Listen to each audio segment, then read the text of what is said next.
In this crazy, fast-paced world we live in, trying to find a little bit of mental peace can feel like you're searching for buried treasure. So today, we're going to dive into a really simple story that gives us a map to that treasure, a way to find some calm right in the middle of all the chaos. But let me ask you something first. Does your mind ever feel like a storm? Just a whirlwind of thoughts and worries and to-do lists that just will not shut down? Yeah, if that hits home for you, then you're really gonna get our main character.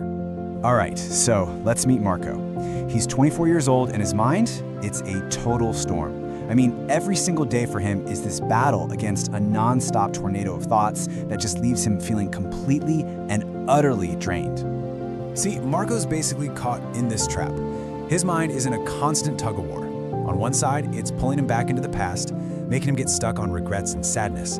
On the other side, it's yanking him into the future, making him anxious about what might happen. So he's never, ever just here. And this storm inside his head, it's having some pretty serious effects on his life.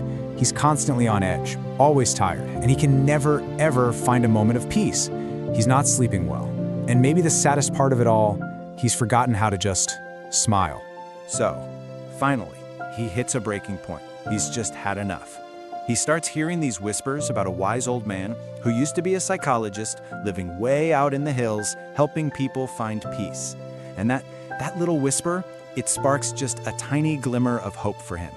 He's clinging to this one little piece of hope, and so he sets off. It's this long, hard journey, which, is kind of like the struggle going on inside him. He's betting everything on finding an answer with this wise man. So after days of just exhausting travel, he makes it. He finds the wise man, and he just pours his heart out, explaining everything. But here's the thing. He's expecting some big, profound lecture, and instead, the wise man gives him this really strange, really simple task to do. The instructions are super clear, but also kind of weird. The wise man hands him a glass of water, and it is filled right to the very, very top. The real challenge here isn't the walk. It's about maintaining this insane level of focus. Okay, so Marco starts his walk. He holds that glass, and right away, his entire world just shrinks. It becomes nothing but that little circle of shimmering water. And the village is just pure chaos. People are shouting, dogs are barking, there are shops and all sorts of distractions. But for Marco, it's like none of it is even there. His eyes are locked, his steps are slow, careful, and totally focused. He finally gets back to the wise man, and he is just beaming with pride. He did it, not a single drop spilled. He's totally expecting a great job or something, right? But nope, what he gets instead is a question that's about to change his entire perspective. Notice the wise man doesn't ask, hey, was that hard? He asks about what Marco experienced, or more importantly, what he didn't experience. He's trying to get Marco to see what the real lesson was. And Marco's kind of taken aback, but he answers honestly. He was so locked in, so absorbed in what he was doing, that the whole chaotic world around him just vanished. And that right there is the big secret. The wise man explains that by focusing completely 100% on that glass of water, Marco forced his mind to be in the present moment. And when you're that focused on the present, there's no room for the storm, no room for fear, no room for worry. Think about it. During that whole walk, Marco wasn't thinking about his past mistakes, and he wasn't stressed about the future. For it was probably the first time in forever, his mind was just quiet. In that focus, he found the very peace he had been desperately searching for.